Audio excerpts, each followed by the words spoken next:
یہ مہم سر کر کے یہ لوگ واپس آ رہے تھے کہ راستے میں ان لوگوں کو ملے تھے، یہ گرفتار کر لیے. انہیں اندازہ نہیں تھا کہ یہ بڑا سردار ہے.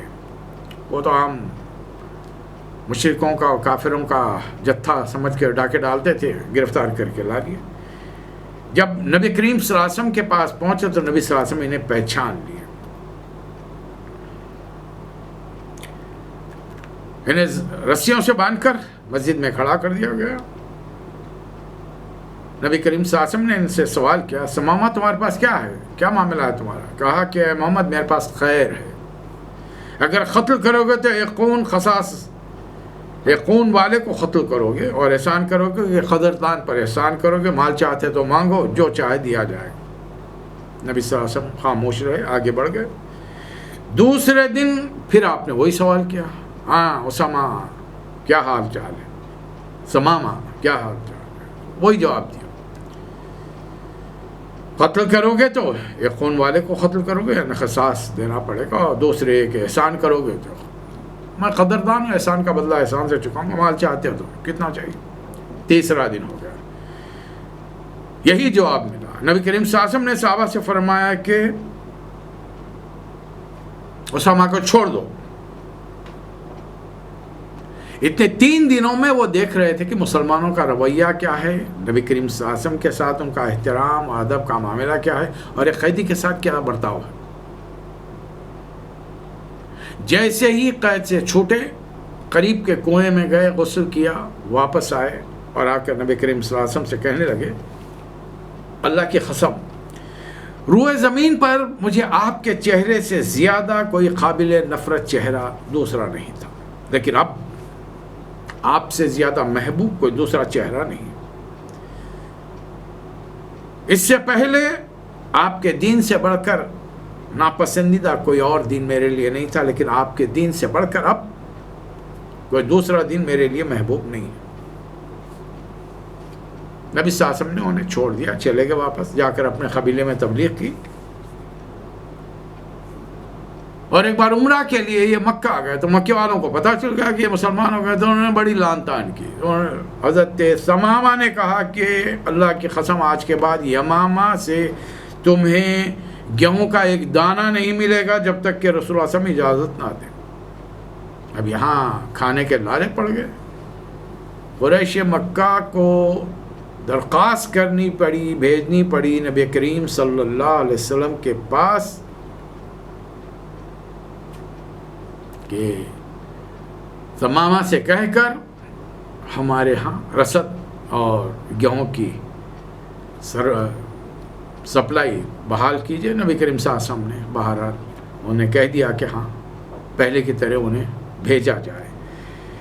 ایک اور حادثے میں جس کے سر ایک چھوٹی سی بٹالین گئی تھی، نبی صلی اللہ علیہ وسلم نے بھیجا حضرت زید بن حارثہ کی نگرانی میں.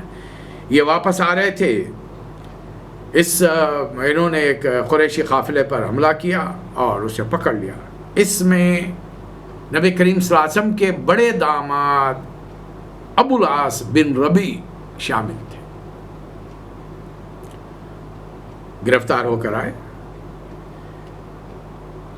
قافلے والے تو گرفتار ہو گئے، لیکن حضرت ابو العاص ہاتھ نہیں آ سکے. لوگ وہ سیدھا مدینے میں داخل ہو گئے اور اپنی بیوی کے گھر میں داخل ہو گئے، حضرت زینب کے گھر میں، اور ان کی پناہ لے لی. اور اسلام میں عورت یا مرد کوئی بھی پناہ دے سکتا ہے. انہوں نے حضرت زینب سے کہا کہ نبی صلی اللہ علیہ وسلم سے کہہ کر قافلے کا مال لوٹا دیں. نبی صلی اللہ علیہ وسلم نے ساری چیزیں واپس کر دی. وہ سارا سامان جو تجارت کر کے لا رہے تھے حضرت ابو العاص لے گئے، مکے میں تمام لوگوں کو دے دیا، اور پھر اسلام قبول کر کر مکے سے سیدھا مدینہ واپس آ گئے. نبی کریم صلی اللہ علیہ وسلم نے وہ پہلے ہی نکاح کی بنیاد پر حضرت زینب کو ان کے ساتھ کر دیا، واپس کر دیا. تو یہ کچھ واقعات ہیں. اسی دوران نبی کریم صلی اللہ علیہ وسلم کو اطلاع ملی کہ بنو المصطلق، یہ قبیلے بنو خزاعہ کی ایک شاخ ہے.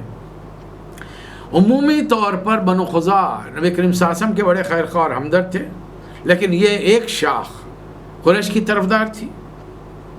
نبی صلی اللہ علیہ وسلم کو چونکہ آپ نے اطراف میں اپنے جاسوس پھیلا رکھے تھے، یہ اطلاع ملتی رہتی تھی کہ کیا ہو رہا ہے، تو اطلاع ملی کہ یہ قبیلے والے مدینے پر حملہ کے لیے تیاریاں کر رہے ہیں، اطراف سے کچھ لوگوں کو جمع کیا ہے۔ یہ قبیلہ جہاں بسا تھا وہاں پر ایک بڑا قریب ہی میں ایک بڑا چشمہ تھا، چشمہ مریسا کہتے ہیں، تو غزوہ بنو المصطلق بھی کہلاتا ہے اور غزوہ مریسا بھی کہلاتا ہے۔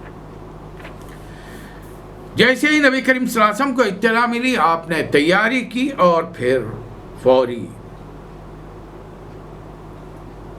اپنی فوج کو لے کر وہاں پر پہنچ گئے۔ تقریباً 700 صحابہ کرام آپ کے ساتھ تھے۔ اب جب وہاں پہنچے تو نبی کریم صلی اللہ علیہ وسلم کا معاملہ تھا کہ رات میں سفر کرتے اور جس قافلے پر قبیلے پر حملہ کرنا ہوتا الگ صبح حملہ کرتے اور دن میں آرام کرتے، چھپے ہوئے رہتے، تاکہ لوگوں کو اتنی بڑی فوج کے اتنے بڑے لوگوں کے نقل و حرکت کا اندازہ نہ ہو۔ یہ بھی ایسی ہوا، الگ صبح آپ نے جب بستی پر حملہ کیا تو تقریباً لوگ سوئے پڑے تھے، کچھ نوکر چاکر تھے، جانوروں کو چارہ وارہ دے رہے تھے۔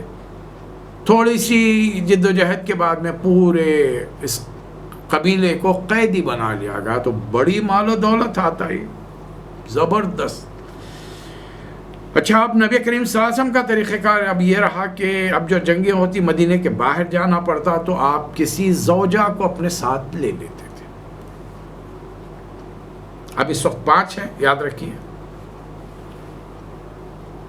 اس بار لاٹری قرآ کی چٹھی حضرت عائشہ کے نام لکھی۔ حضرت عائشہ نے عورتوں کی جو عادتیں اور طریقے ہوتے ہیں، خواہشیں ہوتی ہیں کہ اچھا دکھنے کی خاطر اپنی بہن سے موتیوں کی ایک مالا لے لی تاکہ موتیوں کی مالا پہن کر اچھی نظر۔ آپ کے ساتھ سفر میں تھی اور وہاں پر یہ مختصر سی مٹ بھیڑ کے بعد میں سارے قبیلے والے گرفتار کر دیے گئے۔ نبی کریم صلی اللہ علیہ وسلم نے تمام عورتوں مردوں کو تقسیم کر دیا، غلام اور کنیز کی حیثیت سے، اور ان کے جانوروں کے بارے میں ہے کہ کئی ہزار تھے، گائے، اونٹ، گھوڑے، بکریاں۔ اچھا، اس بار نبی کریم صلی اللہ علیہ وسلم یہ 700 افراد کے ساتھ نکلے۔ اس بار منافقین کی ایک بڑی تعداد آئی تھی اور یہ ثابت کرنا چاہتے کہ ہم بھی سچے مسلمان ہیں، اس لیے کہ جنگ خندق کے دشمنوں کی وہ بڑی فوج کی واپسی کے بعد ان کی ہمتیں پست ہو گئی اور ان کو ایک احساس ہونے لگا کہ اب اسلامی طاقت کا مقابلہ کرنا غیرے کی بس کی بات نہیں، اور کوئی بڑی طاقت ان کو نظر بھی نہیں آ رہی تھی سوائے یہ کہ ایرانی حملہ کر دیں یا رومی حملہ کر دیں، اور ان کے حملوں کا کوئی توقع نہیں تھی۔ یہ صورتحال تھی۔ تو اس بار منافقین بڑی تعداد میں آئے اور انہیں خوشی اس بات کی تھی کہ بغیر ہنگ لگے نہ پھٹکری، بغیر تلوار چلائے کہ ایک کو 2 3 آدمی، غلام، عورتیں، کنیز اور جانور بہت سارے مل گئے۔ اچھا، ان تمام قیدیوں میں قبیلے کے سردار حارث بن زرار کی صاحبزادی بھی تھی، بیٹی بھی تھی، جویریہ۔ یہ ایک صحابی کو ان کے حصے میں آئی، انہوں نے کام کیا، بڑی عقلمند خاتون تھی۔ انہوں نے جس صحابی کو نبی صلی اللہ علیہ وسلم دیکھے نہیں، بار یہ ان کا تقسیم کر دیا جائے، تقسیم ہو گئے۔ حضرت جویریہ نے فوری وہ صحابی سے معاہدہ کر لیا کہ بھئی میں اتنے رقم تمہیں دوں گی، مجھے آزاد کر دو۔ میں اسے مکاتبت کہتے ہیں۔ آپ کوئی پرانے زمانے میں جو غلام خریدے جاتے تھے، اسلام نے آ کر یہ گنجائش رکھی کہ اگر کوئی آزاد ہونا چاہے اور ایک مقررہ رقم آپ کے ساتھ آپ راضی ہو جائے تو مقررہ مدت میں وہ رقم آپ کو کما کر لا کر دے گا، آپ اسے آزاد کر دیں۔ بلکہ اسلام نے پھر بعد میں رسول اللہ کی تعلیمات یہ ہیں کہ اس میں تم لوگ بھی مدد کرو اس کے آزاد ہونے میں، اس لیے کہ اسلام غلام کی حیثیت سے انسان کو رکھنا پسند نہیں کرتا، لیکن غلامی کی اس رسم کو توڑا نہیں گیا، روکا نہیں گیا، جس سے کہ جنگوں میں آج بھی جو قیدی آئیں گے وہ غلام اور کنیز کی حیثیت سے رکھے جائیں گے۔ یہ گنجائش آج بھی رہے، اور جس عورت کو جس آدمی کے سپرد کیا جائے گا، ایک آدمی اس سے چاہے گا تو ازدواجی تعلقات رکھ سکتا ہے. اور رسول اللہ علیہ وسلم کیا نہیں ہے، پہلے سے بیوی ہے، اس کی ضرورت نہیں ہے، بس گھر کی خدمت کا کام کاج لیتا رہے، دینی ماحول دے، سکھائے اسے دین، اسلام سکھا کر اس پر آزاد کر کے یا تو نکاح کر لے یا پھر کسی سے اس کا نکاح کروا دے. اب یہ خاتون ہے، اب انہوں نے پوچھنا شروع کیا کہ بھئی آپ کے قبیلے کے سالار کون ہیں؟ اور لوگوں نے رسول اللہ علیہ وسلم کا پتہ بتا. یہ سیدھا نبی صلی اللہ علیہ وسلم کے پاس پہنچی اور پہنچ کر کہا کہ میں نے آپ کے صحابی سے مکاتبت کر لی ہے، لہٰذا میری مدد کیجیے.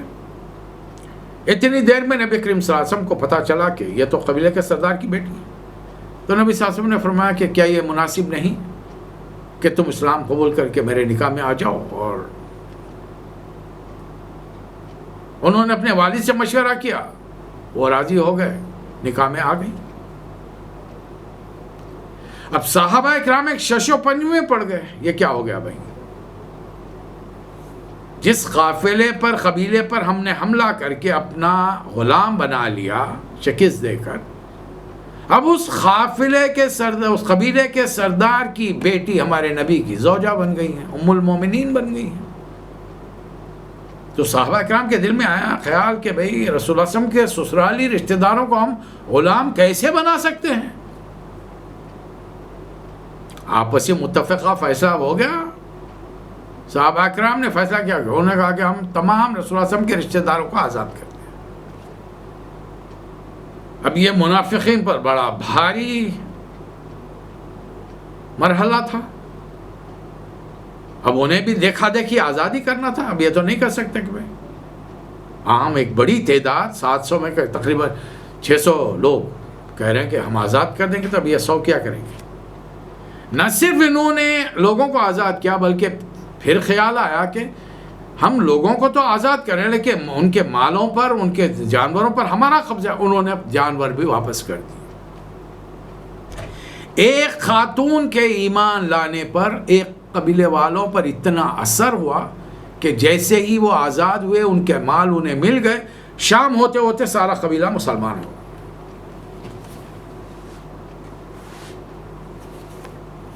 اب یہ نبی کریم صلی اللہ علیہ وسلم کی 6ٹی زوجہ تھیں، یعنی ابھی تک آپ کے نکاح 8 ہو چکے ہیں. 2 خواتین کا انتقال ہو چکا ہے، حضرت خدیجہ رضی اللہ تعالیٰ عنہ، حضرت زینب بنت قزیمہ رضی اللہ تعالیٰ. یہی وجہ ہے کہ میں نے سورہ احزاب کو پہلے اور سورہ نور کو بعد میں لیا. جنگ خندق پہلے ہوئی، بنو المصطلق بعد میں ہوا. وجہ کیا ہے؟ اس لیے کہ اگر حضرت جویریہ سے پہلے نکاح ہوتا تو اعتراض ہوتا، جبکہ حضرت جویریہ سے نکاح پر کسی نے اعتراض ہی نہیں کیا. اس لیے کہ اس وقت تک سورہ احزاب کی آیت آ چکی تھی کہ نبی صلی اللہ علیہ وسلم کو اور نکاحوں کی خصوصی اجازت اللہ تعالیٰ نے مرحمت فرمائی. اب ایک اس کا امپیکٹ کیا ہوا؟ ایک نکاح سے کیا فرق پڑا؟ سینکڑوں قبیلے کے لوگ مسلمان ہو. ایک قبیلے کے سینکڑوں لوگ مسلمان، عورت مرد بچے بوڑھے جو تبلیغ سے نہیں ہو سکتے تھے، مسلمانوں کے ایک عمل سے ہو گئے کہ چند گھنٹے پہلے ان پر حملہ کر کے انہیں قیدی بنا دیا گیا، وہ مقابلہ نہیں کر سکے. اور جیسے ہی قبیلے کے سردار کی بیٹی کا نکاح نبی کریم صلی اللہ علیہ وسلم سے ہوا، صحابہ کرام نے قیدیوں کو آزاد کیا. ایک قیدی کو اس زمانے میں آزاد کرنا یہ تو نسل در نسل غلام بن کے رہنے والی کیفیت تھی. اب اسے آزادی ملنا یہ کوئی معمولی بات نہیں تھی. یہ فائدے ہیں. اور حضرت عائشہ کا یہ قول ہمیں ملتا ہے صحیح 6 میں نے جویریہ سے بڑھ کر اپنی قوم کے لیے بہترین عورت کسی کو نہیں پایا کہ ایک ان کے اسلام لا کر نبی کریم صلی اللہ علیہ وسلم سے نکاح کر لینے پر پورا قبیلہ نہ صرف آزاد ہو گیا، اس کا مال و متاع اسے مل گیا. بہرحال رات رہے نبی صلی اللہ علیہ وسلم یہاں پر. کوئی بڑا دھوم دھام کا نکاح اور رسم نہیں ہوئی، نہ کوئی بہت بڑے پیمانے پر ولیمہ کیا گیا، سیدھے سادے طریقے سے. بلکہ کوئی ڈیٹیل بھی ہم کو تفصیلات بھی بہت زیادہ واضح طور پر نہیں ملتی. رات رہے، رات یہیں گزاری. اب فوج جب الگ سوا چلتی تو اندھیرے اندھیرے لوگ جاتے ادھر ادھر اطراف کے علاقوں میں، ضرورتوں سے فارغ ہو جاتے. خواتین تھوڑا اور دور جاتی، مردوں سے ذرا ہٹ کر. اور اب خواتین تو تھی نہیں، اب ایک ہی حضرت عائشہ تھی وہاں پر. یہ تھوڑا جنگل میں ذرا دور تک چلی گئی. واپس جب آ رہی تھیں ضرورت سے فارغ ہو تو انہیں احساس ہوا کہ بھائی یہ میں نے جو مالا پہنی تھی وہ نہیں دکھ رہی ہے. تو پریشان ہو گئی، ڈھونڈنے لگی. اتنی دیر میں فوج کے جانے کا، یہ جو فوج آئی تھی مسلم فوج، جانے کی تیاری ہو گئی.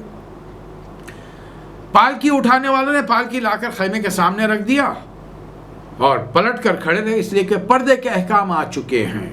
یہ ایک دوسری دلیل ہے سورہ نور کے بعد میں نازل ہونے کی. اب پردے کے احکام آنے سے پہلے امہات المومنین کو سارے صحابہ اکرام دیکھ چکے تھے. جب کبھی یہ باہر نکلتی، وہ آتے جاتے، مسجد میں سے یہ نکلتی باہر جاتی، جو بھی کسی، ابھی آپ نے گھر میں والد وغیرہ سے ملنے جاتی، صحابہ دیکھتے تھے. پردے کے احکام آنے کے بعد میں اب تو پلٹ کے ٹھہر گئے. حضرت عائشہ چونکہ اب اس وقت بڑی مشکل سے 15-16 سال کی ہوں گی اور دبلی پتلی تھی، تو وہ پلٹ کے کھڑے رہے. چند منٹ دیا کہ آ کے وہ پالکی میں بیٹھ جائیں، اور اس کو لے جا کر انہوں نے اونٹ کے اوپر ہودے پہ رکھ دیا. انہیں محسوس ہی نہیں ہوا کہ حضرت عائشہ اس میں بیٹھی نہیں ہے ہی نہیں. قافلہ چلا گیا. تھوڑی دیر کے بعد میں مالا ڈھونڈنے کے بعد میں حضرت عائشہ وہاں پر آئیں اور جس جگہ ان کا خیمہ تھا جو اب نکال لیا گیا تھا وہیں پر آ کر بیٹھ گئے، اس خیال سے کہ جب ایسے رسول اللہ صلی اللہ علیہ وسلم کو احساس ہوگا کہ میں قافلے کے ساتھ نہیں ہوں تو کچھ آدمیوں کو بھیجیں گے، میں واپس چلے جاؤں گی. بیٹھے بیٹھے آنکھ لگ گئی اور جہاں بیٹھی تھی وہاں اتفاق سے ان کا جو موتیوں کی مالا تھی وہیں گری ہوئی تھی، وہ مل گئی. اب وہ بیٹھے بیٹھے سو گئی. ذرا دن چڑھ گیا، 9-10 بج گئے سمجھیا. دن چڑھنے کے بعد میں ایک صحابی وہاں پر میدان میں تھے، صفوان بن معطل رضی اللہ تعالیٰ. ان کے بارے میں 2 روایات ہیں. ایک یہ کہ یہ لیٹ سلیپ، بہت دیر تک سوتے تھے. ایک روایت جو یقینی طور پر نہیں، عربوں کا ہی مزاج نہیں ہے. دوسری روایت ہے کہ رسول اللہ صلی اللہ علیہ وسلم نے انہیں حکم دیا تھا کہ کسی بھی جگہ جب فوج جائے تو وہاں پر ٹھہرے رہو. دن چڑھنے کے بعد میں پورے اس میدان کا ایک چکر مار کر اندھیرے میں کوئی چیزیں اگر چھوٹ گئی ہیں لوگوں کی قیمتی چیزیں تو وہ چیزیں جمع کر کے لاؤ. تو یہ روایت ذرا صحیح معلوم ہوتی ہے. تو یہ صاحب اٹھے، میدان کا چکر لگایا. اندھیرے میں بہت ساری چیزیں چھوٹی موٹی چھوٹ جاتی ہیں، کپڑے وغیرہ، ساز و سامان. اب یہ پورا میدان گھومتے ہوئے جب یہاں پہنچے دیکھا کہ خاتون سوئی پڑی ہیں. اب سونے میں چہرے پر سے چادر ہٹ گئی تھی. انہوں نے پردے کا حکم آنے سے پہلے حضرت عائشہ کو دیکھا تو فوری حضرت صفوان بن معطل رضی اللہ تعالی عنہ کے منہ سے نکلا، یہ تو ام المومنین ہے، انا للہ و انا الیہ راجعون. آواز سن کر حضرت عائشہ اٹھ کے بیٹھ گئی. حضرت صفوان گئے، اپنے اونٹ کو لائے، اونٹ کو بٹھا دیا، پلٹ کر کھڑے رہ گئے. حضرت عائشہ اونٹ پر سوار ہو گئی اور یہ قافلہ چل پڑا. 2 آدمیوں کا قافلہ. حضرت صفوان اونٹنی کی مار تھامے ہیں اور لے کے جا رہے ہیں. حضرت عائشہ اونٹنی پر تنہا سوار ہے. یہاں پر دوپہر کا وقت ہو گیا. ایک جگہ پر رکے، وہ جو چشمہ تھا اس بستی کے قریب میں، وہاں پہنچنے تک دوپہر کا وقت ہو گیا تاکہ وضو ہو جائے، کھانا وانا پکا لیا جائے، کھائیں. اور دوپہر کا وقت عربوں کے خیل اللہ کا ہوتا ہے. اب اس چشمے کے پاس ایک انصاری میں جو لگتا ہے کہ منافقین کی ٹولی میں کا ایک آدمی تھا اور حضرت عمر کے غلام جہجہ ان کا نام ہے. دونوں میں ذرا جھڑپ ہو گئی. وہی پہلے پانی میں لوں گا. اب وہ چونکہ مدینے والوں کو تھوڑا ایک کہ ہم جو منافق تھے ان کو ایک ذرا زور تھا کہ یہ باہر سے آئے ہوئے ہیں، ہماری چلنی چاہیے. انہوں نے اپنی کچھ بتانی چاہی تو حضرت یہ تو غلام بھی تو ہیں تو کس کے ہیں، حضرت عمر کے. اور ان کو غصہ آ گیا، انہوں نے کس کے لات مار دی. اب وہ ذرا لگتا ہے کہ دبلا پتلا آدمی تھا، مار کا جواب مار سے دے نہیں سکا تو اس نے آواز لگائی، اے مدینے کے لوگ، اے انصار میری مدد کے لیے آؤ. یہ صورتحال دیکھ کر حضرت عمر کے غلام نے آواز لگائی، اے مہاجرین میری مدد کے لیے آؤ. اتفاق سے نبی کریم صلی اللہ علیہ وسلم کا خیمہ قریبی تھا. آواز سن کر آپ باہر نکلے. آپ نے فوری یہ جملہ فرمایا، یہ میں کیسی جاہلیت کی پکار سن رہا ہوں، اللہ نے اسلام بھیج کر تمہیں آپس میں بھائی بھائی بنا دیا، اور ایک انصار کو پکارا، ایک مہاجر کو پکار رہا ہے۔ نبی صلی اللہ علیہ وسلم نے بیچ بچاؤ کرا ہے، بہرحال بات رفع دفع۔ اب یہ آدمی جا کر اس ٹولی میں بیٹھا جو قافلہ جہاں ٹھہرا ہے اس کے انٹرنس کے قریب یہ ٹولی ہے منافقین کی، بھاگنے میں یہ لوگ ہمیشہ جلدی کرتے ہیں، موقع دکھے گا رفو چکر ہو جائیں گے، تو ایسا کونوں میں یہ رہتے ہیں۔ یہ جا کر بیٹھ گیا، اتنے میں حضرت صفوان بن معطل رضی اللہ تعالی عنہ اونٹنی کو لے کر داخل ہوئے۔ اب سارے لوگوں کو معلوم تھا کہ ایک ہی خاتون ہے قافلے میں۔ عبداللہ بن ابی کے منہ سے نکل گیا کہ یہ ہے تمہارے نبی کی بیوی جو رات ایک غیر مرد کے ساتھ گزار کے آئی، نعوذ باللہ من ذالک، بہت بڑی بات کہہ دی اس نے۔ اتنے میں وہ آدمی پہنچ گیا جو مار کھایا ہوا تھا،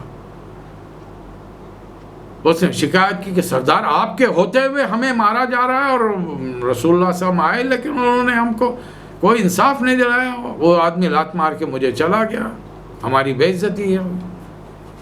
عبداللہ بن ابی اپنے لوگوں پر بڑا کوٹا، ساری غلطی تم لوگوں کی ہے، تم لوگوں نے یہ باہر سے آنے والے مہاجرین کو کھلایا پلایا اور ان کو اتنا طاقتور کر دیا کہ آج ایسی مثال ہو گئی ہے کہ کتے کو کھلاؤ پلاؤ اور جب وہ طاقت ہو جائے تو تمہیں پھاڑ کھائے۔ بڑی گھٹیا مثال دی مہاجرین کے بارے میں۔ پھر کہنے لگا کہ اب مدینہ جانے کے بعد جو عزت والا ہے وہ ذلیل کو باہر نکال دے گا۔ اب اس گروپ میں ایک 10 سالہ بچہ بیٹھا ہے، اس بچے کا باپ بھی ڈاون ڈول ہے، منافقین کے گروہ میں شامل ہے۔ وہ بچہ سمجھاتا ہے، بچہ بڑا مخلص ہے۔ یہ پوری صورتحال سننے کے بعد میں جا کر اس نے نبی کریم صلی اللہ علیہ وسلم کو بتا دیا کہ یہاں پر یہ گفتگو ہوئی ہے۔ نبی صلی اللہ علیہ وسلم نے عبداللہ بن ابی کو بلایا، وہ آیا، آتے ہی اس نے قسمیں کھانی شروع کی، اللہ کی قسم میں نے ایسی کوئی بات کہی نہیں۔ اب تمام بڑے بڑے لوگ مدینے کے انصار جمع ہو گئے، سارے کے سارے۔ حضرت اسید بن حضیر اوس کے بڑے سردار ہیں، انہوں نے کہا کہ اللہ کے رسول، بچہ ہے، غلطی ہو گئی ہوگی سننے سنانے میں، کچھ کہہ دیا کچھ سن لیا۔ بہرحال نبی کریم صلی اللہ علیہ وسلم چلے گئے۔ پھر آپ نے فوری حکم دیا کہ اٹھو اور کچھ کرو، یہاں سے نکل چلو، فوری نکلو۔ اس بار جو سفر شروع ہوا اتنا طویل رہا کہ صحابہ اکرام پریشان ہو گئے۔ نبی صلی اللہ علیہ وسلم کو ہمیشہ صحابہ اکرام کا احساس رہتا تھا کہ تھکن ہوگی، جانور تھک جائے، اس بار آپ نے نہیں، کوئی رعایتی نہیں، چل پہ چل، چل پہ چل، چل پہ چل۔ اور ایک جگہ پہنچ کر جب آپ نے حکم دیا یہاں پڑاؤ کر، تو آپ کو جان کر رسول اللہ صلی اللہ علیہ وسلم کی یہ جو فراست ہے اور انسان سے متعلق ہیومن سائیکالوجی کو جاننا ہے، نفسیات کو جاننا ہے، اس کی داد دیجیے۔ جیسے ہی فوج کے قافلے والوں نے قیام کیا، اپنے اپنے خیمے لگائے، اتنے تھک گئے تھے کہ پڑے اور سو گئے۔ کیا نفسیاتی کیفیت ہے! اور اگر تھوڑی دیر پہلے ہوتا تو ذرا فریش رہتے، اور گفتگو کیا ہوتی؟ یہ دو ہی گفتگو ہوتی، ایک وہ لڑکے کا جھگڑا، 2 آدمیوں میں جو جھگڑا ہوا پانی کے بارے میں، اور تیسرا حضرت عائشہ کے بارے میں۔ اب یہاں پر بات کرنے کا موقع ہی نہیں ملا، پڑے اور سو گئے۔ حضرت اسید بن حضیر نے نبی رضی اللہ تعالیٰ عنہ نبی کریم صلی اللہ علیہ وسلم سے کہا کہ اللہ کے رسول، آج بڑی عجیب بات ہوئی ہے، آپ نے بڑا طویل سفر کرایا۔ نبی صلی اللہ علیہ وسلم نے فرمایا کہ جانتے ہو آپ کے صاحب انہوں نے کیا کیا کہا ہے؟ حضرت اسید بن حضیر نے کہا کہ اللہ کے رسول، اس کو ذرا معاف کر دیجیے، دراصل یہ ذہنی طور پر ڈسٹرب ہے، اس لیے کہ آپ کے آنے سے پہلے اور مدینہ کے لوگوں کے اسلام لانے سے پہلے مدینہ کے 2 بڑے گروہوں نے، اوس و خزرج کے قبیلوں نے اس کو اپنا بادشاہ بنانے کا فیصلہ کر لیا تھا، متفقہ فیصلہ، کوئی دوسرا کنٹینڈر تھا ہی نہیں۔ اب طے یہ پایا کہ عنقریب تاریخ مقرر کر کے اس کی تاج پوشی کر کے اسے بادشاہ بنانے کا اعلان کیا جائے. اتنے میں کچھ لوگ ایمان لائے، پھر آپ کو مدینہ آنے کی دعوت دی، آپ مدینہ آ گئے.